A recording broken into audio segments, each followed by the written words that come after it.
नमस्कार बच्चों।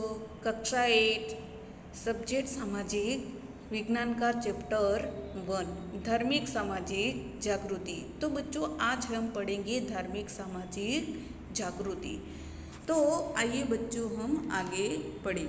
19वीं शताब्दी में भारतीय समाज अंधश्रद्धा, वहम, कुरीरिवाज, जाति प्रथा, अज्ञानता जैसी बुराइयों के चंगुल में फंसा हुआ था।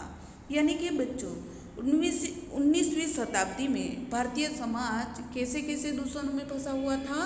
अंधश्रद्धा, वहम, कुरीरिवाज, जाति प्रथा, अज्ञानता जैसी बुराइयों के चंगुल में फंसा हुआ था। संकुचित और कुमंडूक समाज में स्त्रियों की स्थिति दयनीय थी। यानी कि संकुचित यानी कि छोटी सोच रखने वाले और कुमंडूक समाज में स्त्रियों की स्थिति दयनीय यानी कि बहुत खराब थी। लड़कियों को दूध पीती करने की प्रथा, सती प्रथा, विधवा विवाह निषेध आदि कुप्रथाएं फैली हुई थी। यानी कि लड़कियों को क्या किया जाता था, दूध पीती करने की प्रथा भी प्रचलित थी, सती प्रथा प्रचलित थी, विधवा विवाह निषेध आदि कुप्रथाएं समाज में ये दूषण फैले हुए थे। पश्चिमी शिक्षा के कारण ऐसी कुप्रथाओं को दूर करने के लिए 19वीं शताब्दी में नई जागृति आई तथा सामाजिक और धार्मिक सुधार के आंदोलन शुरू हुए। इनमें राजा राम मोहन राय सर्वप्रथम थे। तो बच्चों यहाँ पे पश्चिमी शिक्षा के कारण ऐसी कई कुप्रथाएं फैली हुई थी, उसको दूर करने के लिए 19वीं शताब्दी में नई जागृति आई और सामाजिक और धार्मिक सुधार के आंदोलन शुरू किए। तो किसने शुरू किए थे? तो इनमें राजा राम मोहन राय सर्वप्रथम आए थे। तो बच्चों हम देखेंगे कि राजा राम मोहन राय का जन्म सन 1772 में बंगाल के हुगली जिले में रागनपुर गांव में हुआ था। यानी कि राजा राम मोहन राय का जन्म कब हुआ था? बच्चों आपको एग्जाम में एक वाक्य में प्रश्न पूछा जा सकता है कि इसी सन 1772 में बंगाल के हुगली जिले के रागनपुर गांव में ब्राह्मण परिवार में हुआ था। राजा राम मोहन राय का विवाह बचपन में हुआ था। उनके भाई की मृत्यु हो जाने से उनकी भाभी भी सती हो गई। इस घटना का प्रभाव राजा राम मोहन राय पर पड़ा। इन्होंने सती प्रथा, बाल विवाह, जाति प्रथा, लड़कियों को दूध पीती करने की प्रथा आदि का उग्र विरोध करते हुए उसके लिए आंदोलन शुरू किया। तो बच्चों राजा राम मोहन राय का जन्म कब हुआ था? 1772 बंगाल के हुगली जिले में रागनपुर गांव में ब्राह्मण परिवार में हुआ था।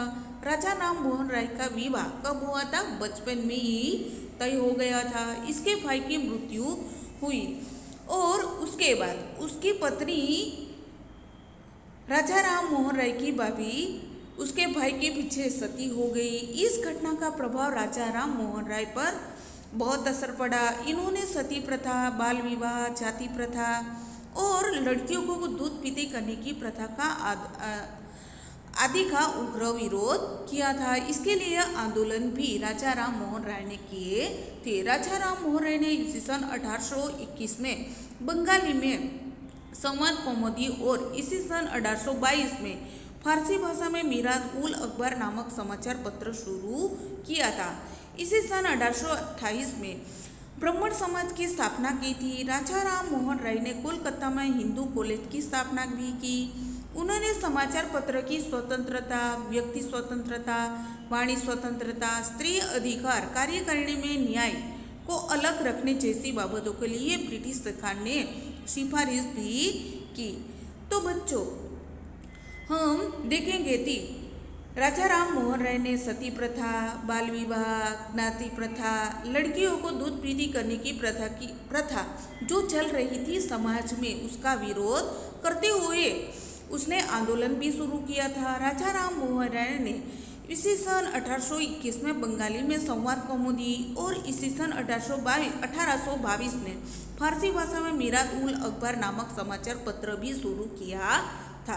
इसी सन 1828 में ब्राह्मण समाज की राजा राम मोहन राय ने स्थापना की। तो बच्चों ये वाला प्रश्न पूछा जा सकता है, आप लाइन कर सकते हो। राजा राम मोहन राय ने कोलकाता में हिंदू कॉलेज की स्थापना भी की थी। उन्होंने समाचार पत्र की स्वतंत्रता, व्यक्ति स्वतंत्र, वाणी स्वतंत्र यानी कि बोलने की स्वतंत्र, स्त्री अधिकार, स्त्री को सभी अधिकार समान तक मिले, कार्यकारिणी से न्यायतंत्र को अलग रखने जैसी बाबतों के लिए ब्रिटिश सरकार ने सिफारिश भी की थी। तो बच्चों राजा राम मोहन राय ने सती प्रथा के विरोध में आंदोलन शुरू किया था। उन्होंने परिणाम स्वरूप इसी सन 1829 में अंग्रेज गवर्नर विलियम बेंटिंक ने सती प्रथा के ऊपर प्रतिबंध लगाते हुए कानून बनाया। इस तरह राजा राम मोहन राय ने 19वीं शताब्दी में भारत का नव जागृति लाने के लिए सामाजिक, धार्मिक, राजनीतिक आंदोलन की नाव डाली। तो बच्चों राजा राम मोहन राय ने सती प्रथा के विरोध में आंदोलन शुरू किया था। उसके परिणाम स्वरूप इसी सन 1829 में अंग्रेज गवर्नर कौन थे? विलियम बेंटिंक ने सती प्रथा के ऊपर प्रतिबंध लगाते हुए कानून भी बनाए थे। इस तरह राजा राम मोहन राय ने 19वीं शताब्दी में भारत में नव जागृति लाने के लिए सामाजिक, धार्मिक, राजनीतिक आंदोलन की नाव डाली थी। दिल्ली के बादशाह ने अपनी जागीर संबंधित अधिकारों में संबंधित केस के बारे में राजा राम मोहन राय इसी सन 1830 में इंग्लैंड भेजा। इसी सन 1833 में ब्रिस्टल नामक स्थान पर उनकी मृत्यु हुई। ब्रह्म समाज ने हिंदू समाज की दृष्टि बदलने में महत्वपूर्ण योगदान दिया। भारत में धर्म को जड़ता और अंधश्रद्धा वाले विचार को दूर किया। तो बच्चों दिल्ली के बादशाह कौन थे? जहांगीर संबंधित अधिकारी से संबंधित केस के बारे में राजा राम मोहन राय को इसी सन 1830 में इंग्लैंड भेजा गया था। इसी सन 1833 में ब्रिस्टल नामक स्थान पर उनकी मृत्यु हुई थी। ब्रह्म समाज ने हिंदू समाज की दृष्टि यानी कि दृष्टि बदलने में महत्वपूर्ण योगदान प्रदान किया था। भारत में धर्म की जड़ता और अंधश्रद्धा वाले विचारों को दूर किया था। तो बच्चों हम आगे देखेंगे कि दयानंद सरस्वती का जन्म सौराष्ट्र के मोरबी नजदीक टंकारा गांव में एक सनातन ब्राह्मण परिवार में हुआ था। यानी कि बच्चों आपको एक वाक्य में प्रश्न पूछा जा सकता है कि दयानंद सरस्वती का जन्म कहाँ, कब और कैसे हुआ था। तो दयानंद सरस्वती का जन्म सौराष्ट्र में आया हुआ मोरबी के नजदीक टंकारा गांव है। इस गांव में एक सनातन ब्राह्मण परिवार में उसका जन्म हुआ था। उन्हें छोटी उम्र में भी मूर्ति पूजा और कर्मकांड की अनुपयोगिता समझ में आ गई थी। यानी कि बच्चों आप देख सकते हैं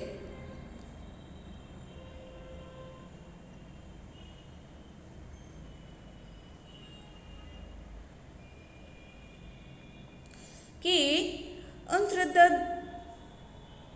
मूर्ति पूजा, कर्मकांड की अनुपयोगिता समझ में आ चुकी थी। इन्होंने सत्य की खोज में गृह त्याग किया था।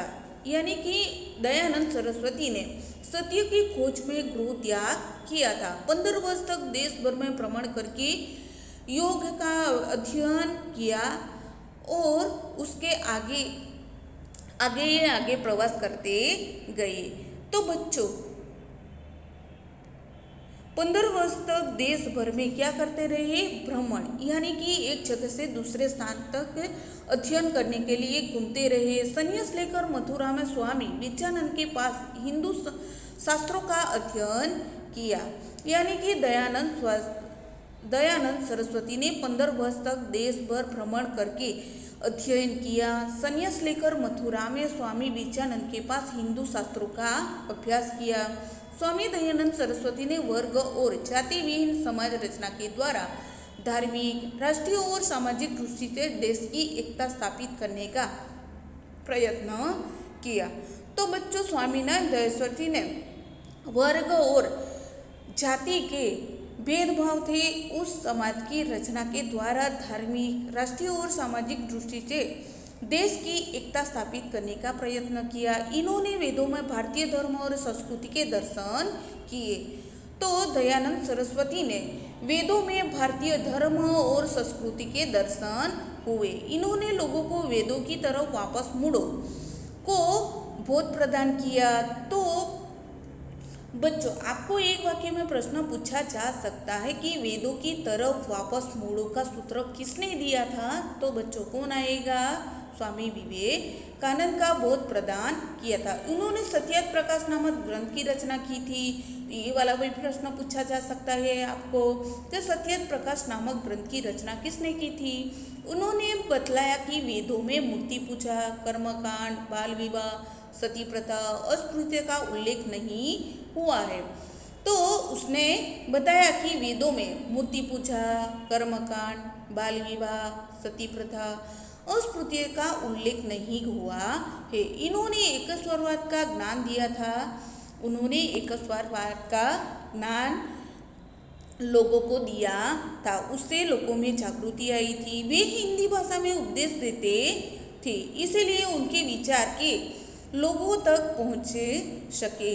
तो उसने उपदेश कौन सी भाषा में दिए थे? हिंदी में। इसीलिए उनके सभी विचार लोगों तक आसानी से पहुँचे। दयानंद सरस्वती ने इसी सन 1875 में आर्य समाज की स्थापना की थी। बच्चों, ये वाला आपको प्रश्न पूछा जा सकता है कि दयानंद सरस्वती ने आर्य समाज की स्थापना कब की? तो 1875 में। लाहौर, पंजाब, उत्तर प्रदेश, राजस्थान और गुजरात में आर्य समाज की तेजी से प्रचार हुआ था। तो बच्चों, हम आगे देखेंगे कि राजस्थान और गुजरात में आर्य समाज की तेजी से क्या हुआ था? प्रचार प्रसार हुआ था। उसके परिणाम स्वरूप शीघ्र ये सामाजिक परिवर्तन हुआ। उसके परिणाम स्वरूप समाज में क्या हुआ था? सामाजिक परिवर्तन जल्दी से आ गया। आर्य समाज में धर्म परिवर्तन कर चुके हिंदुओं को हिंदू धर्म में वापस लाने के लिए शुद्धि आंदोलन शुरू किया, जिसके कारण दूसरे धर्मों को स्वीकार कर लिया हो या स्वीकार करने के लिए दबाव दिया गया हो। ऐसे हिंदुओं के हिंदू धर्म में वापस आने के लिए पहली बार दरवाजा खोल दिया गया। तो बच्चों, हम देखेंगे कि आर्य समाज के धर्म परिवर्तन कर चुके हिंदुओं को हिंदू धर्म में वापस लाने के लिए शुद्धि आंदोलन शुरू कर दिया गया था, जिसके कारण दूसरे धर्मों को स्वीकार कर लिया हो वह स्वीकार करने के लिए दबाव डाल रहे थे। ऐसे हिंदुओं के हिंदू धर्म में वापस आने के लिए पहली बार दरवाजा खोल दिया गया था। तो बच्चों, हम देखेंगे कि स्वामी दयानंद सरस्वती के अवसान के बाद लाला हंसराज, पंडित गुरुदत्त और लाला लजपत राय जैसे नेताओं ने इस संस्थाओं की प्रवृत्तियों की जारी रखा। तो बच्चों, स्वामी दयानंद सरस्वती के अवसान यानी कि मृत्यु हो जाने के बाद कौन कौन से नेताओं थे? लाला हंसराज, पंडित गुरुदत्त और लाला लजपत राय जैसे नेताओं ने इस संस्थाओं की जो प्रवृत्तियाँ थी उसको कंटिन्यू जारी रखी। स्वामी श्रद्धानंद ने इसी सन 1902 में हरिद्वार के पास कागड़ी के गुरुकुल की स्थापना की थी। तो बच्चों, ये भी प्रश्न पूछा जा सकता है कि कागड़ी में गुरुकुल की स्थापना कब और किसने की थी? तो बच्चों, यहाँ पे आंसर आएगा कि स्वामी श्रद्धानंद ने इसी सन 1902 में हरिद्वार के पास कागड़ी में गुरुकुल की स्थापना की गई थी। तो आप लाइन कर सकते हो। इसके अलावा गुजरात में बड़ौदा में आर्य कन्या विद्यालय शुरू किया गया, जिसमें अनुशासन, श्रम, संयम और चरित्र के पाठों की शिक्षा दी जाती थी। तो बच्चों, इसके अलावा गुजरात में बड़ौदा में आर्य कन्या विद्यालय शुरू किया गया था, जिसमें अनुशासन क्या क्या होता था? श्रम यानी कि मेहनत, संयम और चरित्र के पाठों की शिक्षा दी जाती थी। तो बच्चों, हम देखेंगे रामकृष्ण परमहंस। 1.3 में रामकृष्ण परमहंस की आप मानचित्र देख सकते हो। रामकृष्ण परमहंस भारतीय संस्कृति के ज्योतिधर और सभी धर्मों के सत्यों को प्राप्त करने वाले संत और सुधारक थे। तो बच्चों, रामकृष्ण परमहंस भारतीय संस्कृति के कौन थे? ज्योतिधर थे और सभी धर्मों को सत्यों को प्रभाव करने वाले संत और सुधारक भी रह चुके हैं। तो कौन बच्चों? रामकृष्ण परमहंस। इनका जन्म बंगाल के हुगली जिले के कामारपुकुर गांव में हुआ था। तो रामकृष्ण परमहंस का जन्म कब और कहाँ हुआ था? तो बच्चों क्या आएगा? कामारपुकुर गांव में हुआ था। इन्हें बचपन से ही धार्मिक प्रवृत्तियों में रुचि थी। तो रामकृष्ण परमहंस बचपन से ही धार्मिक प्रवृत्तियों में रुचि रखते थे। वे कोलकाता के पास स्थित दक्षिणेश्वर में काली माता के मंदिर में पुजारी थे। जो कलकत्ता में आया हुआ दक्षिणेश्वर कालिका माता का मंदिर था, उसमें वो पुजारी भी थे। उन्होंने ईश्वर को विविध रूप में प्राप्त करने का प्रयत्न किया। यानी कि रामकृष्ण परमहंस ने ईश्वर को प्राप्त करने के विविध रूप में प्रयत्न किए थे। उनके शुद्धि और चरित्र और ज्ञान भक्ति के उपदेश के उनके लोग उनके पास आते थे। यानी कि रामकृष्ण परमहंस के पास उसका चरित्र कैसा था? शुद्ध और ज्ञान भक्ति के उपदेश से उनके पास लोग आते थे, ज्ञान प्राप्त करने के लिए आते। केशव चंद्र सेन तथा दयानंद सरस्वती सहित अनेक धार्मिक सुधारों के साथ उनकी मुलाकात हुई थी। यानी कि बच्चों, रामकृष्ण परमहंस को केशव चंद्र सेन तथा दयानंद सरस्वती सहित अनेक धार्मिक सुधारक आए हुए थे, उनकी मुलाकात भी हुई थी। पश्चिमी प्रभाव में आए हुए लोगों को रामकृष्ण के ज्ञान से अपने धर्म और संस्कृति में पुनः श्रद्धा उत्पन्न हुई। यानी कि पश्चिमी प्रभाव से आए हुए लोगों तो वो लोगों को रामकृष्ण परमहंस के जो ज्ञान देते थे, लोगों में जागृति लाते थे, वे अपनी धर्म और संस्कृति में पुनः यानी कि फिर से श्रद्धा उत्पन्न होने लगी। तो बच्चों, हम देखेंगे स्वामी विवेकानंद। तो 1.4 में आप तस्वीर देख सकते हैं कि स्वामी विवेकानंद की तस्वीर है। तो उसका बचपन का नाम क्या था? तो नरेंद्रनाथ दत्त। इसी सन 1863 और 1902 नामक बंगाली स्थानक रामकृष्ण परमहंस के संपर्क में आए हुए थे। तो स्वामी विवेकानंद का बालपन का नाम क्या था? बचपन का नाम क्या था? नरेंद्रनाथ दत्त। और इसी सन 1863 और 1902 तक उसका समय काल रहा था। नमक बंगाली स्नातक रामकृष्ण परमहंस के संपर्क में आए हुए थे। यानी कि एक दूसरे के जान पहचान में होने लगे थे। रामकृष्ण परमहंस ने नरेंद्र की ज्ञान पिपासा को तृप्त किया था। यानी कि रामकृष्ण परमहंस ने नरेंद्र की ज्ञान पिपासा यानी कि ज्ञान प्राप्त करने की जिज्ञासा को तृप्त किया था। नरेंद्र रामकृष्ण परमहंस के शिष्य बन गए और संन्यास ले करके स्वामी विवेकानंद का नाम धारण करके भारतीय और पश्चिमी तत्वज्ञान के गहन अध्येता बने। तो बच्चों, रामकृष्ण परमहंस से ज्ञान प्राप्ति करके नरेंद्र रामकृष्ण परमहंस के शिष्य बन चुके थे और उसके बाद उसने संन्यास भी लिया था। स्वामी विवेकानंद का उसके संन्यास लेकर स्वामी विवेकानंद नाम धारण करके भारतीय और पश्चिमी तत्वज्ञान के गहन अध्येता बने थे। तो कौन बने थे? स्वामी विवेकानंद। स्वामी विवेकानंद ने लोगों को दुखी मनुष्य की सेवा करने और उसमें ही ईश्वर के दर्शन करने का ज्ञान प्राप्त दिया। यानी कि स्वामी विवेकानंद ने लोगों को दुखी और मनुष्य की सेवा करने और उनमें ही जो दुखी लोग होते हैं उनकी सेवा करो, उनमें ही ईश्वर के दर्शन करने का ज्ञान प्राप्त किया था। उन्होंने भारत के युवकों में अतीत के प्रति गौरव और भविष्य के लिए श्रद्धा जागृत की। इन्होंने इसी सन 1893 में यूनाइटेड स्टेट शिकागो में आयोजित अखिल विश्व धर्म परिषद में सम्मिलित होकर उनमें अपने प्रभावशाली भाषण के द्वारा भारतीय संस्कृति और तत्वज्ञान की समझ प्रदान की।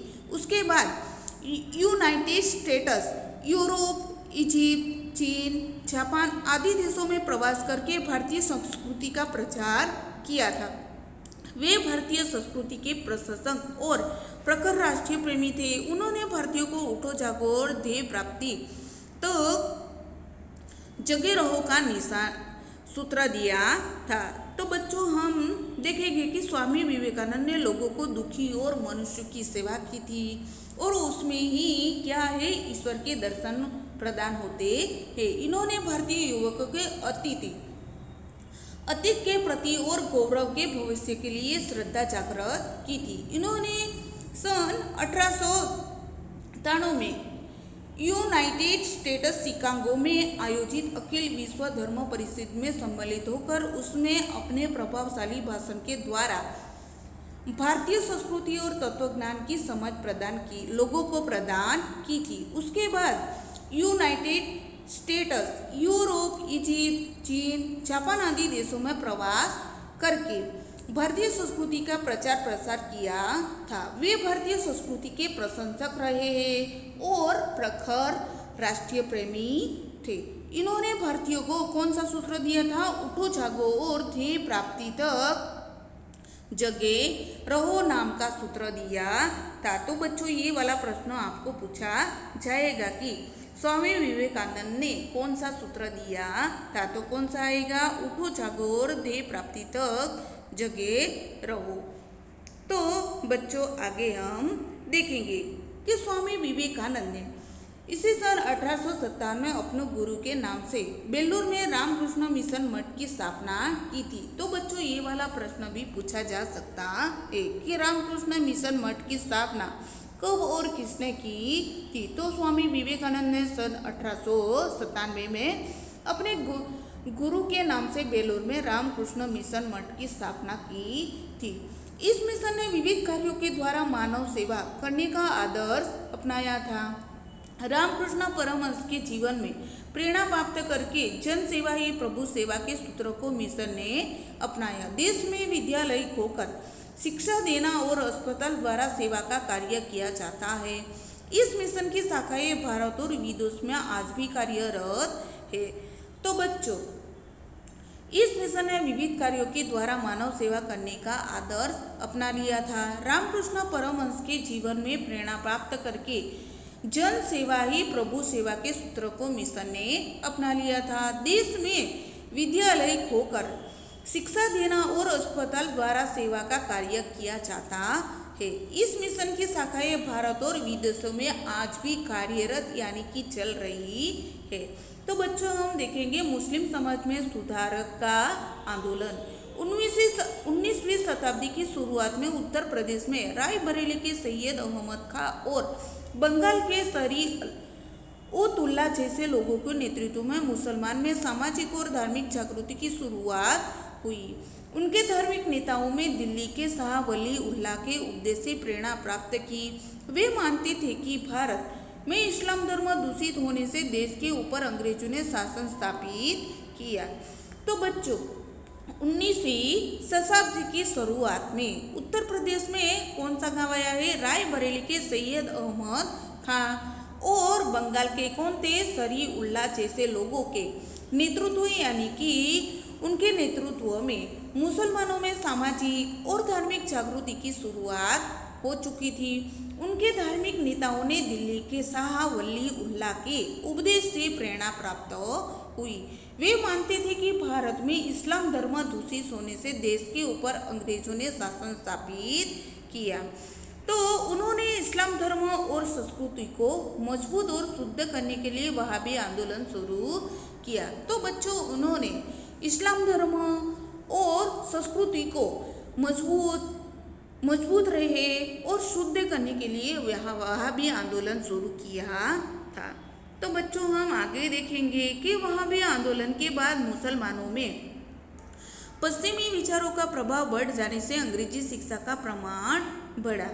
तो बच्चों अंग्रेजी शिक्षा का प्रमाण कैसे बढ़ा? तो वहाबी आंदोलन के बाद मुसलमानों में पश्चिमी विचारों का प्रभाव धीरे धीरे जैसे ही बढ़ता गया वैसे ही अंग्रेजी शिक्षा का प्रभाव भी बढ़ा। उलेमाओं की रुचि चुस्ता के कारण मुसलमान अंग्रेजी शिक्षा और आर्थिक तथा सामाजिक लाभों से वंचित रहे।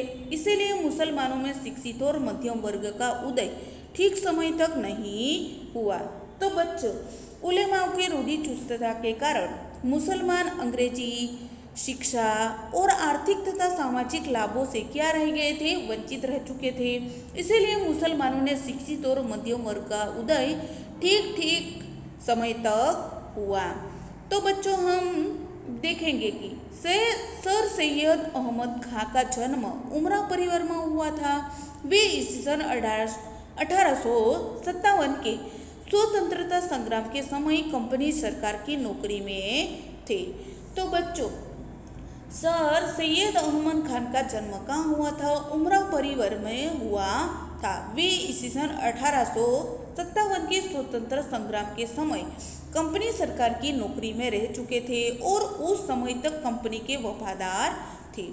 और जिस समय वो कंपनी में नौकरी करते थे वो उसने पूरे समय तक क्या रहे थे? वफादार।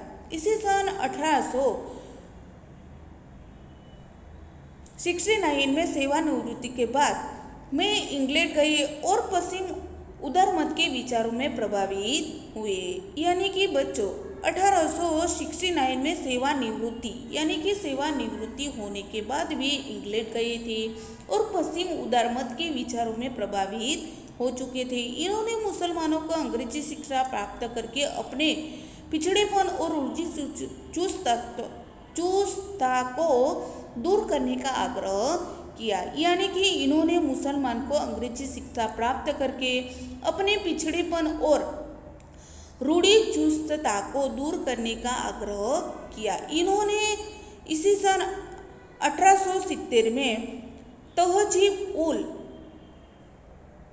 अखलाक नामक पत्रिका की शुरुआत की। इसी सन 1875 में अलीगढ़ में मुस्लिम कॉलेज की स्थापना की और अलीगढ़ मुस्लिम यूनिवर्सिटी के रूप में पहचानी जाती थी। तो बच्चों, इसी सन 1875 में अलीगढ़ में मुस्लिम कॉलेज की स्थापना की गई थी और अलीगढ़ मुस्लिम यूनिवर्सिटी के रूप में पहचानी जाती थी। इन्होंने अंग्रेजी साहित्य और विज्ञान के ग्रंथों का उर्दू में अनुवाद करके मुसलमानों को पाश्चात्य ज्ञान से परिचित करवाया।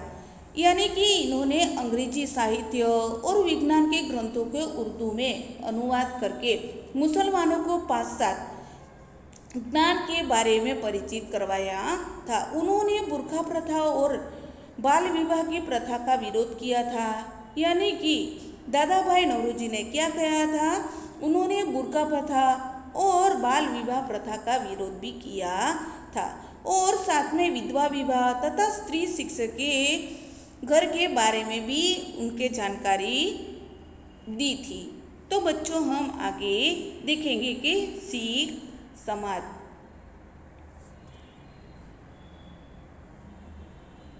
पक्षधर बने थे सिख समाज। 19वीं शताब्दी के सुधारक के प्रभाव में सिख समाज को भी प्रभावित किया। यानी कि सिख समाज में 19वीं शताब्दी के सुधारक के प्रभाव ने सिख समाज को भी प्रभावित किया था। गुरुद्वारों में फैले दूषणों को दूर करने के लिए और अच्छी व्यवस्था के लिए शिरोमणि गुरुद्वारा प्रबंधक समिति की रचना की गई थी। तो बच्चों, गुरुद्वारों में फैले हुए यानी कि अंदर प्रवेशी हुए दूषणों को दूर करने के लिए, अच्छी व्यवस्था के लिए कौन सी समिति की रचना की गई थी बच्चों? तो शिरोमणि गुरुद्वारा प्रबंधक समिति की रचना की गई थी। एक वाक्य में प्रश्न पूछा जा सकता है बच्चों, आप लाइन कर सकती हो। सिखों में धार्मिक शिक्षा के साथ साथ पाश्चात्य शिक्षा देने के लिए अमृतसर में खालसा कॉलेज तथा विद्यालय शुरू किए गए। यानी कि सिखों में धार्मिक शिक्षा के साथ साथ पाश्चात्य शिक्षा देने के लिए अमृतसर में खालसा कॉलेज तथा विद्यालय शुरू किए गए थे। तो बच्चों, हम देखेंगे कि पारसी समाज। अंग्रेजी शिक्षा प्राप्त पारसी युवक ने धर्म और समाज सुधारक के लिए इसी सन 1851 में रहनुमाई मजदरब सभा की स्थापना की गई थी। तो बच्चों, पारसी समाज में अंग्रेजी शिक्षा प्राप्त पारसी युवक ने धर्म और समाज सुधारक के लिए इसी सन 1851 में रहनुमाई मजदरब सभा की स्थापना की गई थी। दादा भाई नौरोजी इस संस्था के महत्वपूर्ण नेता थे। तो ये वाला प्रश्न आपको पूछा जा सकता है, दादा भाई नौरोजी किस संस्था के महत्वपूर्ण नेता थे? तो रहनुमाई मजदरबन सभा की स्थापना की गई थी। इस संस्था ने रास्तर गुप्तार नामक पत्रिका शुरू करके पारसी सुधारक आंदोलन की गतिशीलता बनाया। तो इस संस्था ने कौन से पत्रिका शुरू की थी? तो रास्त गुप्तार नामक पत्रिका शुरू करके पारसी सुधारक आंदोलन की गतिशील बनाया। के.आर. कामा और बेहरामजी मलबारी ने भी धर्म और समाज सुधारक के कार्य किए थे। उनमें कौन कौन नेताओं और थे? तो के.आर. कामा और बेहरामजी मलबारी ने भी धर्म और समाज सुधारक के कार्य किए थे। कामा ने शिक्षा प्रचार और मलबारी ने स्त्री विकास पर जोर दिया था। तो कामा ने कौन से सब्जेक्ट पर प्रचार प्रसार किया था? तो शिक्षा और प्रचार के माध्यम के प्रसार प्रसार किया था। और मलबारी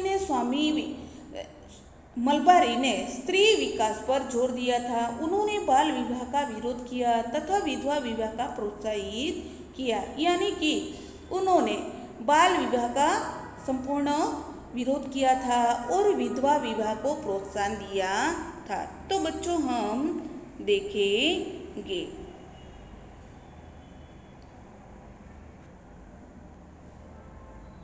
मलबारी के प्रयत्नों के कारण सरकार ने इसी सन 1891 में विवाह के लिए निश्चित उम्र संबंधित कानून भी बनाया था। यानी कि मलबारी के प्रयत्नों के कारण सरकार ने इसी सन 1891 में विवाह के लिए निश्चित यानी कि नियम के अधीन जो नक्की किया गया था वो उम्र संबंधित कानून बनाए गए थे। तो बच्चों हम देखेंगे 1.6 में ज्योतिबा फुले की मानचित्र आप देख सकते हैं। ज्योतिबा फुले महाराष्ट्र के प्रसिद्ध समाज सुधारक थे। इन्होंने स्त्रियों तथा दलितों के प्रश्नों पर ध्यान दिया। इसी सन 1857 में इन्होंने पुणे में कन्या पाठशाला शुरू की। इन्होंने विधवा विवाह को पुनः विवाह करने में सहायता की। समाज में ब्राह्मणों के वर्चस्व के विरुद्ध प्रतिकार किया। लोगों में आत्मविश्वास, हिम्मत और उत्साह जागृत करने के लिए इन्होंने सत्यशोधक समाज की स्थापना की थी। तो बच्चों ज्योतिबा फुले कहाँ के थे? महाराष्ट्र के प्रसिद्ध समाज सुधारक रहे थे। इन्होंने स्त्रियों तथा दलितों के प्रश्नों पर ज़्यादातर ध्यान दिया था। इसी सन 1857 में इन्होंने पुणे में कन्या पाठशाला शुरू की थी। इन्होंने विधवाओं को पुनः विवाह करने में सहायता यानी कि मदद की। समाज में ब्राह्मणों को वर्चस्व के विरुद्ध में प्रतिकार किया। लोगों में आत्मविश्वास बढ़ाया, हिम्मत बढ़ाया और उत्साह जागृत करने के लिए इन्होंने सत्यशोधक समाज की स्थापना की थी। तो बच्चों एक वाक्य में आपको प्रश्न पूछा जा सकता है कि सत्यशोधक समाज की स्थापना किसने की? तो किसने आएगी बच्चों? तो ज्योतिबा फुले ने की थी। तो बच्चों हम देखेंगे ठक्कर बापा। 1.7 में आप तस्वीर देख सकते हैं ठक्कर बापा की तस्वीर। गांधी जी द्वारा स्थापित अखिल हिंद हरिजन संघ के मंत्री के रूप में ठक्कर बापा जी ने वर्षों तक सेवा देकर हरिजनों के विकास में अपना योगदान दिया। इन्होंने प्राकृतिक आपदाओं के समय लोगों को सहायता देने में महत्वपूर्ण योगदान दिया। यानी कि बच्चों गांधी जी द्वारा स्थापित की हुई अखिल हिंद हरिजन संघ के मंत्री के रूप में ठक्कर बापा जी ने वर्षों तक सेवा देकर हरिजनों के विकास में अपना योगदान दिया था। इन्होंने प्राकृतिक आपदा के समय लोगों को सहायता देने में महत्वपूर्ण योगदान दिया। यानी कि कुदरती आपत्ति जो होती है वो बताए नहीं आती है, बिना बताए आती है। तो वैसे प्राकृतिक आपदाओं के समय लोगों को सहायता देने में महत्वपूर्ण योगदान किसने दिया था? ठक्कर बापा ने। अमृतलाल ठक्कर के उर्फ ठक्कर बापा का जन्म कहाँ हुआ था? भावनगर में हुआ था। तो ठक्कर बापा का जन्म कहाँ हुआ था? भावनगर जिले में। इसी सन 69 में हुआ था। ये आजीवन कर्मनिष्ठ सेवक थे। ये आजीवन कैसे थे? कर्मनिष्ठ सेवक रहे थे। इन्होंने इंजीनियरिंग की डिग्री प्राप्त की थी। अधिक वेतन वाली नौकरी को छोड़कर वे गांधी जी के प्रभाव से प्रभावित होकर उन्होंने आम लोगों की सेवा की थी। यानी कि वो उसका जन्म कहाँ हुआ था? भावनगर में। इसे सन 1869 में हुआ था। ये आजीवन क्या रहे थे? कर्मनिष्ठ सेवक बने थे। उन्होंने इंजीनियरिंग की डिग्री प्राप्त की हुई थी, फिर भी उन्होंने वो अधिक वेतन वाली नौकरी छोड़ दी और गांधी जी के प्रभाव से वो गांधी जी के हस्तक हेठल आकर वो आम लोगों की सेवा करने लगे। ठक्कर बापा ने पंचमहाल भील सेवा मंडल की स्थापना की थी। तो बच्चों, एक वाक्य में आपको प्रश्न पूछा जा सकता है कि पंचमहाल भील सेवा मंडल की स्थापना किसने की थी? तो किसने की थी? ठक्कर बापा ने। पंचमहाल के जंगलों में पहाड़ी क्षेत्रों में निवास करने वाले भीलों के जीवन में उनके प्रयास से बड़ा परिवर्तन दिखलाई देने पड़ा। यानी कि पंचमहाल कैसा क्षेत्र है? जंगलों और पहाड़ी के जैसा क्षेत्र है। वो वही जगह पर रहने वाले लोग यानी कि निवास करने वाले भीलों के जीवन में ठक्कर बापा के प्रयासों से ज़्यादातर परिवर्तन आया था। ठक्कर बापा और उनके साथियों ने भीलों को शराब तथा अन्य बुराइयों, बुरी आदतों तथा वेहम के बंधनों से मुक्त कराया। यानी कि उनके जो साथियों थे, वो साथियों की मदद से भीलों को, जो लोग शराब पीते थे, अन्य बुराई में फंसे हुए थे, बुरी आदतों लगी हुई थी और वहम के बंधन में लपटे हुए थे, वो सबने बाहर निकाला। भीलों के बच्चों के लिए विद्यालय शुरू करवाया। यानी कि भीलों के बच्चों में क्या होते हैं? बच्चों।